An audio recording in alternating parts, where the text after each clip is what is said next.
Let's make your virtual instruments sound real. In this 3-part series, we're going to do a deep dive into the world of VIs and learn all the best practices to be sure that we are getting professional sounding audio from our virtual instruments. If this helps, like and subscribe for more. Let's get into it. If you've ever used a virtual instrument before, you know that right out of the box, they tend to sound fairly robotic, sterile, fake. They don't have the push or the pull or the feel that a real instrument has or a real person has when they're playing an instrument. And if I've heard it once, I've heard it 1,000 times. Buy this new saturator plug-in. Buy this new tape machine plug-in. Buy this new vintage preamp. Run it through this vintage console emulator. Well, I've got good news and bad news. The bad news is there is no single plugin that you can throw on your virtual instrument to make it sound real. But the good news is you probably don't have to buy anything else. We can make the virtual instruments that you have sound real together. So how do we do it? Before we get there, let's start off by talking what a VI actually is. If you'd like to jump forward, use the timestamps provided to do so. What is a VI really? I mean, we call them virtual instruments, but are they actually virtual? Most VIs are actually created with real people, real musicians playing real instruments. It's essentially just a massive sample bank that you're pulling from as you play a MIDI instrument. When you're using a VI, you're simply telling a computer application, I want you to play this sample at this velocity at this time. If that's the case, why don't they immediately sound real? Well, here's the secret. VIs have to do exactly what you tell them to do. They can do no more and they can do no less. So most of the time, the issue isn't the VI itself, but rather what it's being told to do that's causing it to sound robotic. So how do we fix it? There are 3 key areas that you must nail to be sure that your virtual instrument sounds real. These areas are routing, velocity, and humanizing. For this video, we're going to stay focused on routing. This is extremely important, and I really encourage you to focus in on this video and be sure that you have a strong understanding of virtual instrument routing before moving ahead to other videos. For this discussion, we also need to talk about the 2 different types of virtual instruments that there are. Some can be loaded natively, while others require a VST loader.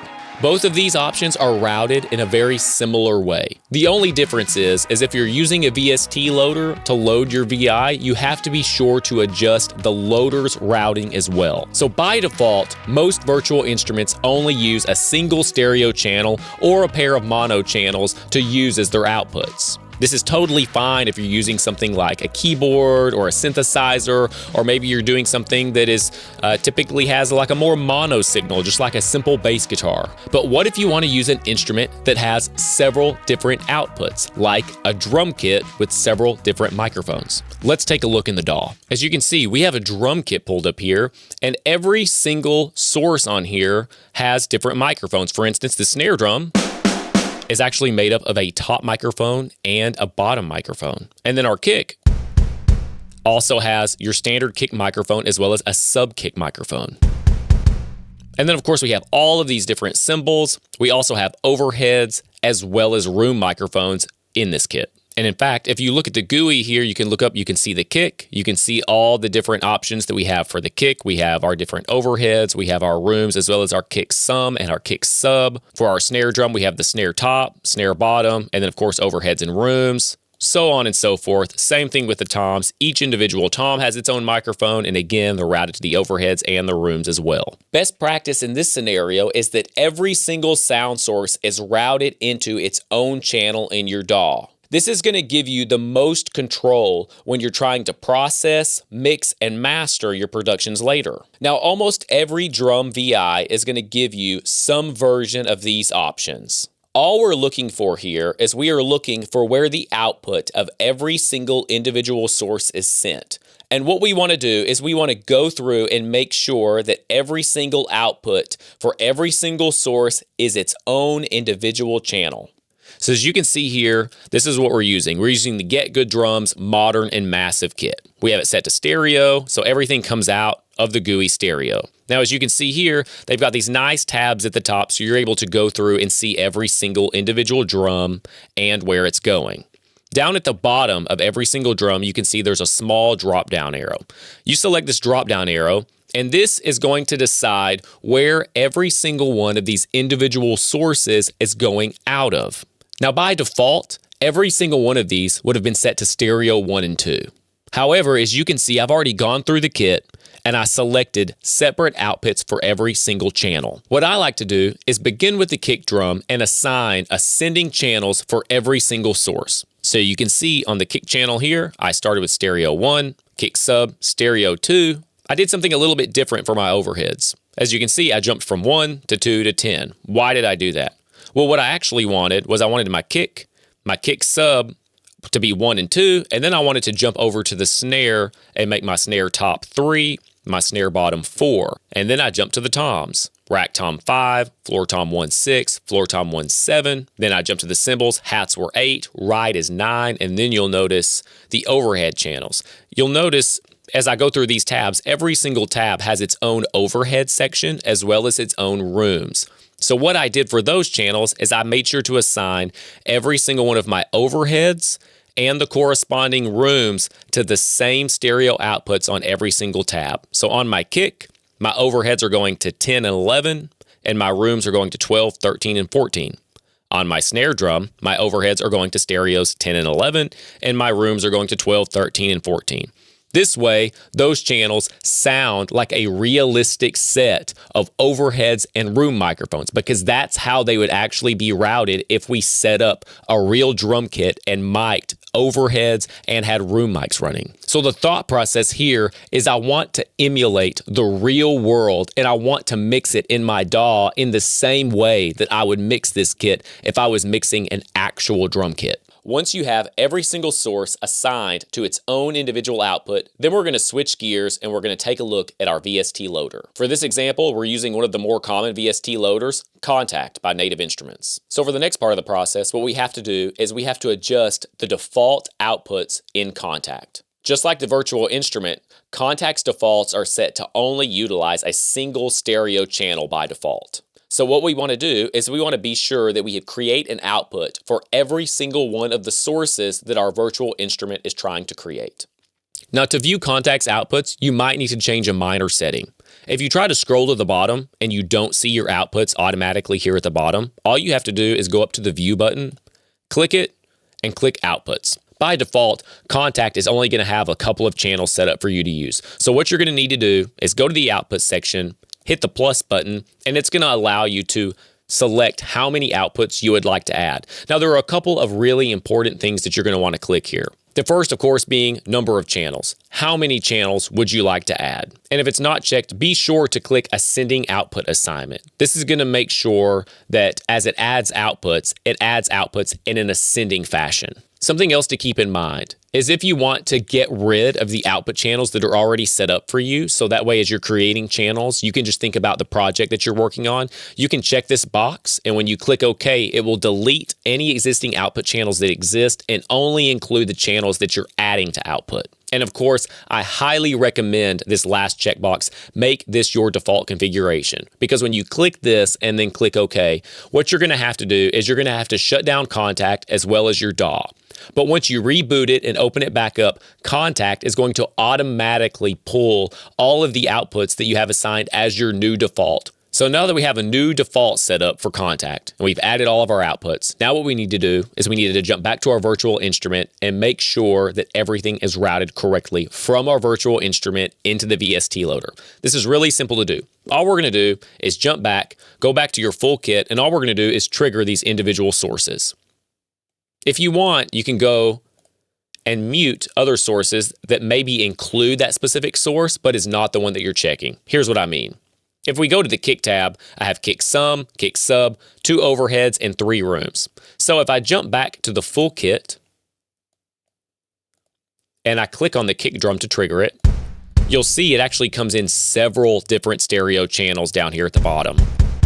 The reason for that is in the kick tab, The kick channel is coming through its own dry kick. There's a kick sub as well, and then it's also slightly coming through the overheads as well as the room microphones. That's what we want. That's the way a real drum set would sound. But if you want to, you can go through and mute every single one of these and check them one by one just to be sure. That would look like this.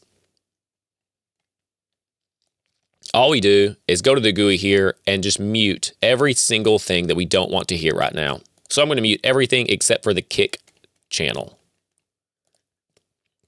We're going to scroll down, click on the kick.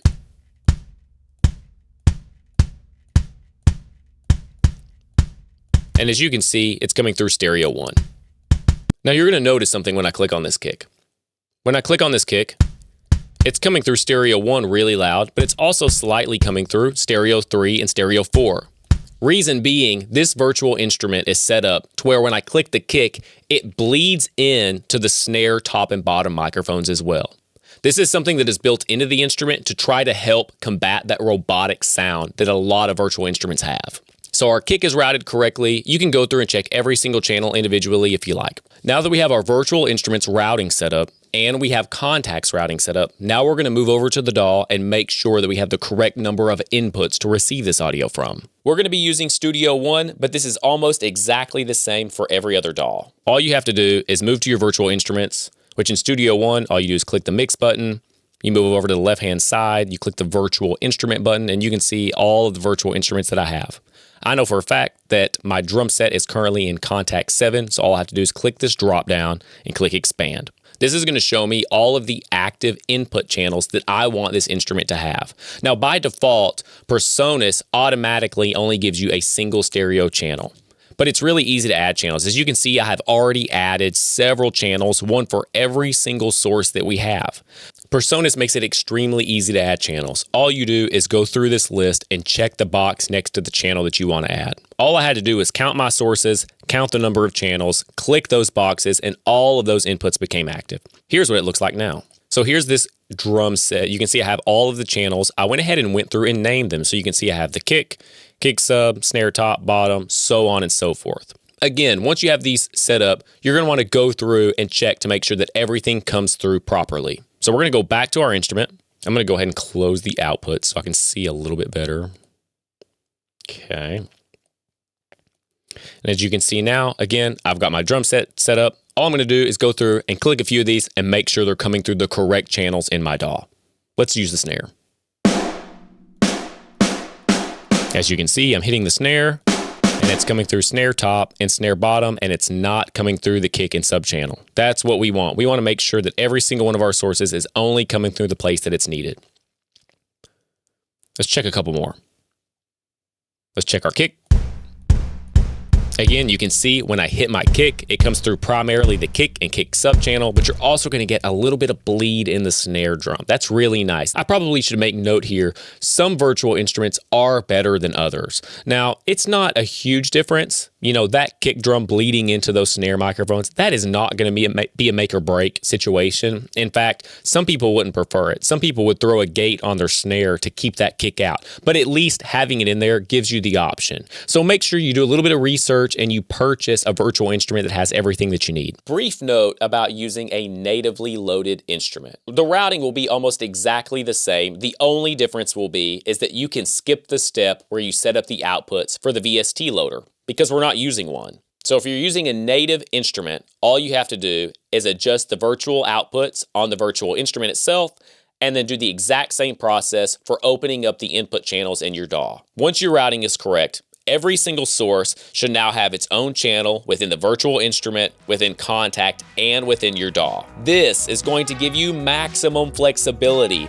so that you can go through, process things individually, mix things individually, and really nail the vibe that you're looking for your specific production. Now, in part 2 of this video series, we're going to talk about using velocity to create the best dynamics for your productions. Comment below, what virtual instruments are you guys gravitating towards? Is there anything that's just really rocking your world? You're always reaching for it? I would love to hear about it. I'm always looking for new virtual instruments to play with, so if you know of anything that's really awesome, throw it in the comments below. I would love to hear about it. Thanks for watching, like and subscribe. I'll catch you on the next one.